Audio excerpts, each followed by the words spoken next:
Hello, welcome back to this second video. So just a few recaps from last time. So we're talking about sickle cell anemia, and we said that it's a genetic disease.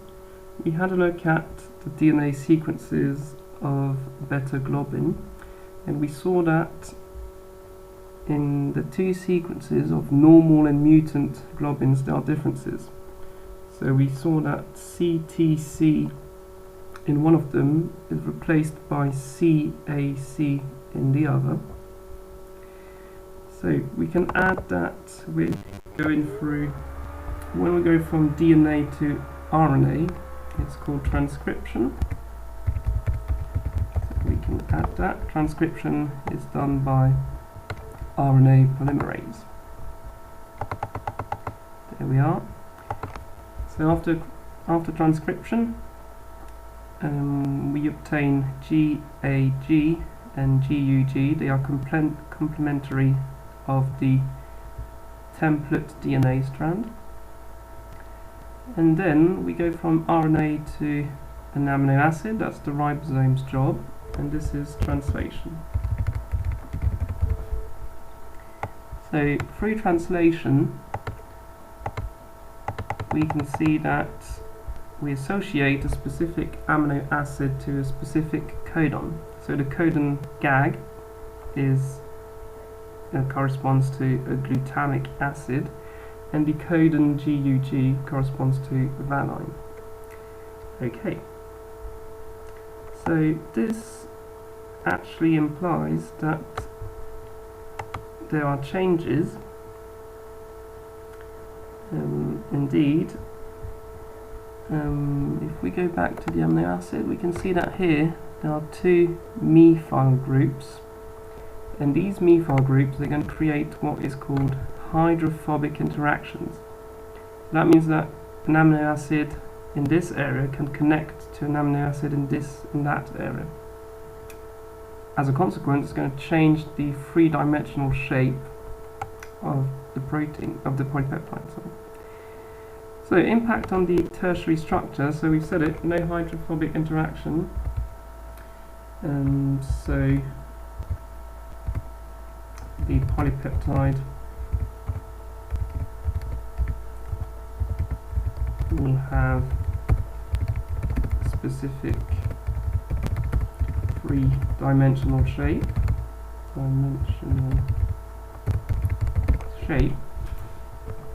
And what you can do from time to time is just pause and write down what I've said or what I've written.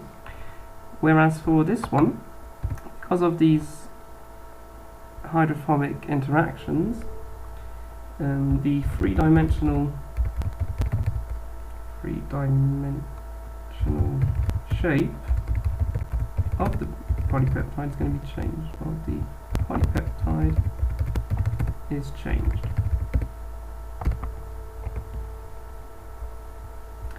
Okay, so in some cases this change in structure can not have much of a consequence, but in this case it has a huge impact, and we're going to see that in the PowerPoint. So the thing is, well, let's have a look at electronic microscope picture. This is a red blood cell which has been burst, and you can see that coming out of this red blood cell are these lines. They look like sticks. Well, these sticks, they are actually hemoglobin proteins which are bonded together. So just to help you understand with the diagram, in a normal sickle cell, in a normal red blood cell, the hemoglobins, with their 4 units, 2 alphas, 2 betas, they are free in the cytoplasm. They're not connected. There are no bonds between them. So it's a bit like having noodles in soup. They can move around and they can bounce off each other, but that's about it. Whereas in the case of sickle cell anemia, because of the valines and the hydrophobic interactions, there's going to be a slight there's going to be a slight difference, major difference actually. Some of the beta globins will connect to each other, but from different hemoglobins. Therefore, instead of being free in the cytoplasm as they are in a normal red blood cell, they are going to form these sticks because they're all connected to each other. If we switch back to the electron microscope picture, we can see these sticks. So what we have here is, what we can see here, we have the explanation on this diagram where the beta globins connect to each other, therefore forming long kind of sticks of hemoglobin proteins. Another recap here: glue, val, the mutation. So we'll see that the fact that we've got these hemoglobins stick together, that's going to give the shape to the sickle cell cells. Because of these sticks, they're going to have this sickle cell shape. Okay, back to your table. So, impact on the quaternary structure and the bonds with the other hemoglobins. So what we can write is that hemoglobins are not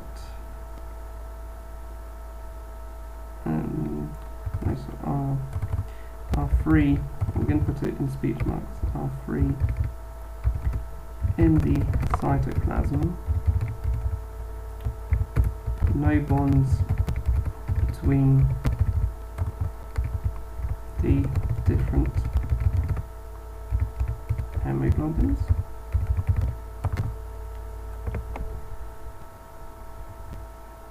And in this case, hemoglobins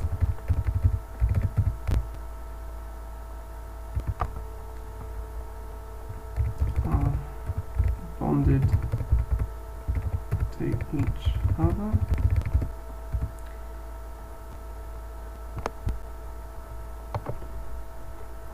The hemoglobins are bonded to each other, and they form sticks. Okay, we're just going to go and get a diagram.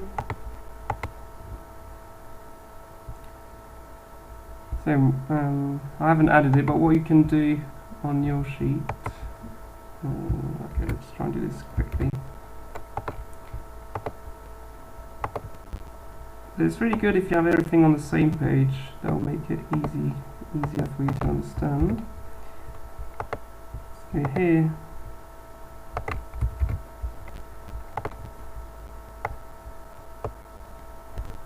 we have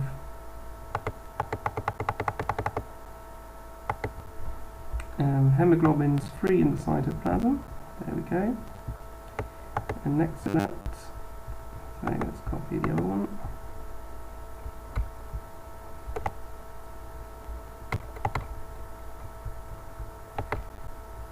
So the other one, it's when the hemoglobins are bonded together.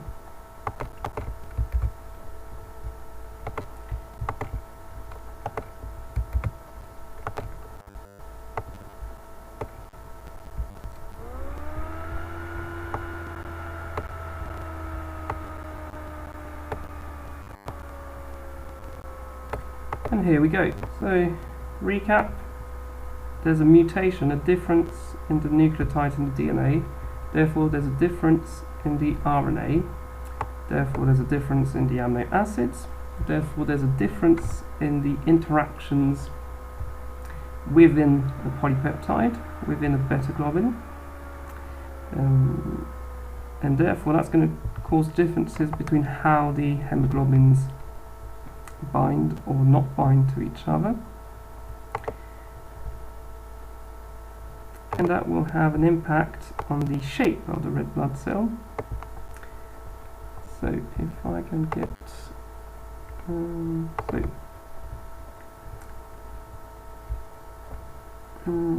to take this one.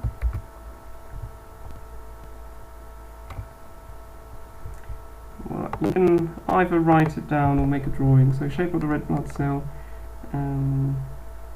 round shape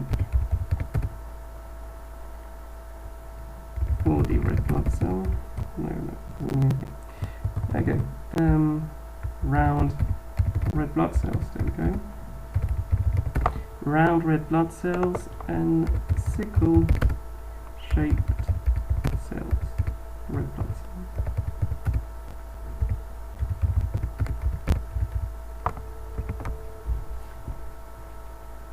Like that, red blood cells can also be called erythrocytes.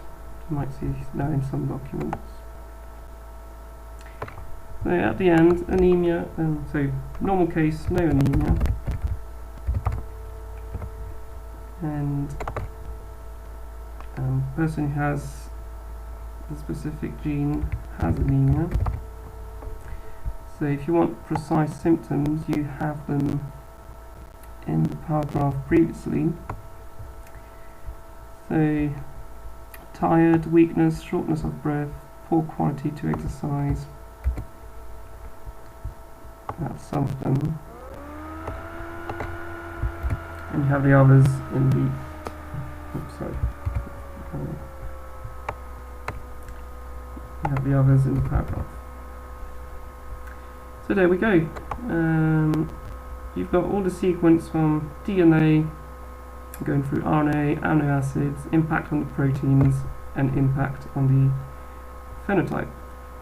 So this is really where normally your biology, your understanding of biology increases, because with this cascade of events, DNA, RNA, and proteins, you can understand most of genetic diseases, and we'll see later on natural selection. So you will understand lots and lots of things in biology because of this main concept of DNA, RNA, proteins. Okay, that's it for this video, and see you for the next one. Bye.